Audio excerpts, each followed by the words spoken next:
Hi, my name is Mark, and I own a company called WhirlyBird Aerial Services. I'm a drone operator that does aerial mapping and photography, videography, and so forth. But what I wanted to do today was make a little quick video on just how we do aerial mapping.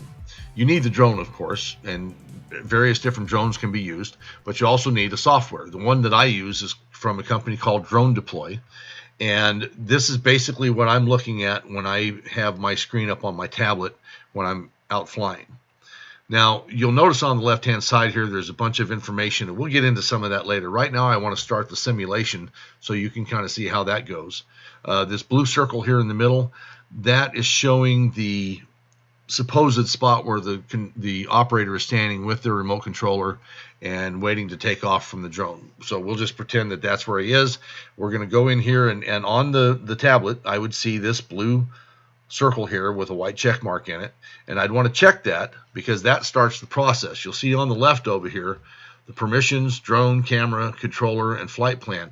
All of these come up, and it will, as they are confirmed through the software, that each of those is operating properly and loaded properly and everything else.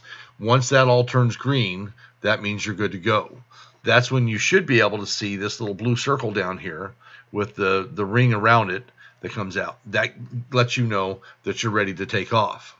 You tap that on your screen, and you'll see here in just a minute, there goes the drone. It's taken off, and it's flying toward its first spot. Now the map before that, I had already done some flying on that in another simulation that I've been doing. So we're starting about a fifth of the way into the project.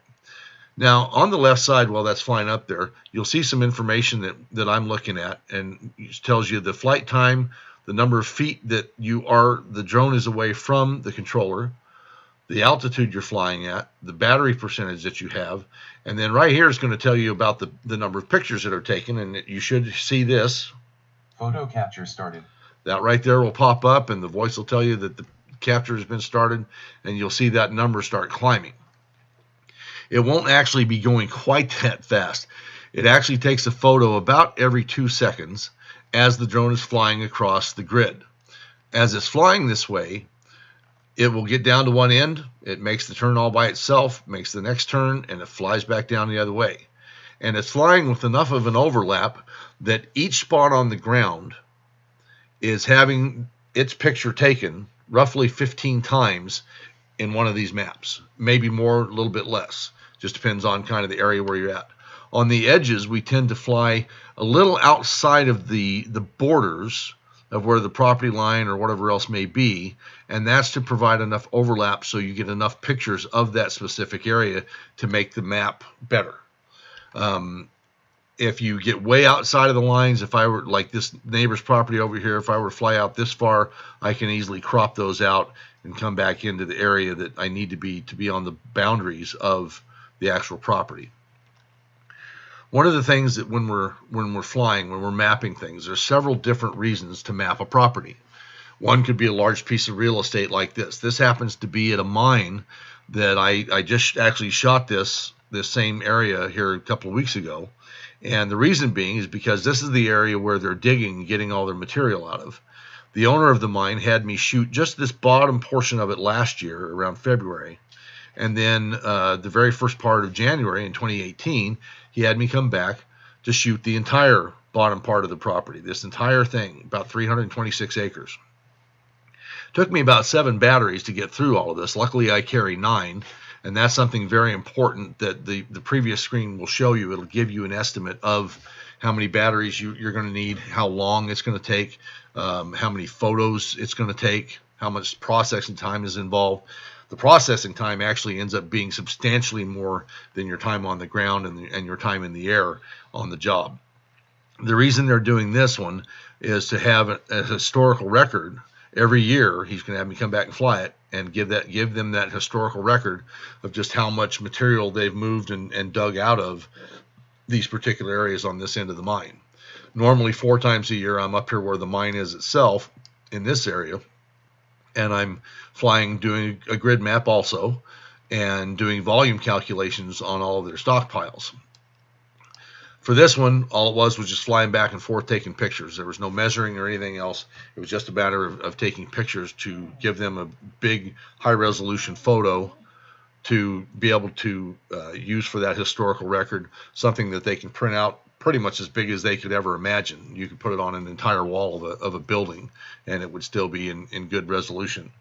While you're flying, one of the things you have to watch is the battery percentage, of course, because that's dropping consistently as you're flying along.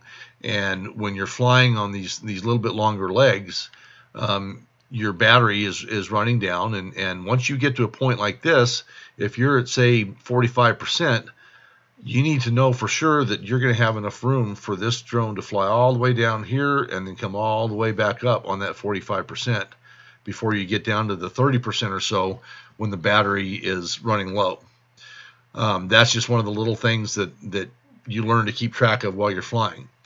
But basically, that's about the whole story of aerial mapping. It doesn't matter what industry you're in. You could be in construction or mining like these folks are, real estate, large property owners.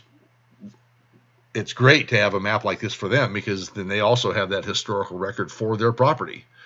Realtors could be paying for this to be done on these larger properties and then give that photo to the new buyers as a thank you for working through them.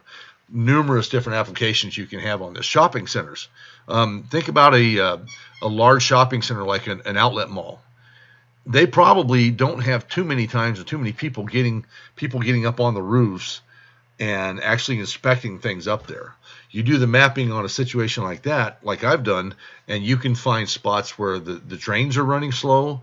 This shows up on the map. You'll see algae growing up around the drains, so you know the drains are running slow. So many different applications where you can use the aerial mapping. It's a lot of fun to be able to get to do this. If you have any questions about it, feel free to contact me through my Facebook page, through my website. My phone number is on all kinds of areas out there where you can find that and give me a call, especially if you're a company that might be desiring some aerial mapping, but you want to learn more about it. Please feel free to give me a call, 512-560-2650, and I'd be more than happy to talk with you and try to help you out. For now, hope you enjoyed the little presentation. You can see the drone supposedly still flying across the sky here. You know what, just for the heck of it, let's act like the batteries run down here and I've got to land it. You hit the return to home button, which all of the new drones have. They have a button where you can return to home and it'll automatically turn around and fly back. And then we'll just end the simulation right there as it comes to an end. Again, my name is Mark Mulkey. My company is WhirlyBird Aerial Services. I hope you enjoyed the video and we get to talk to you soon. Thank you.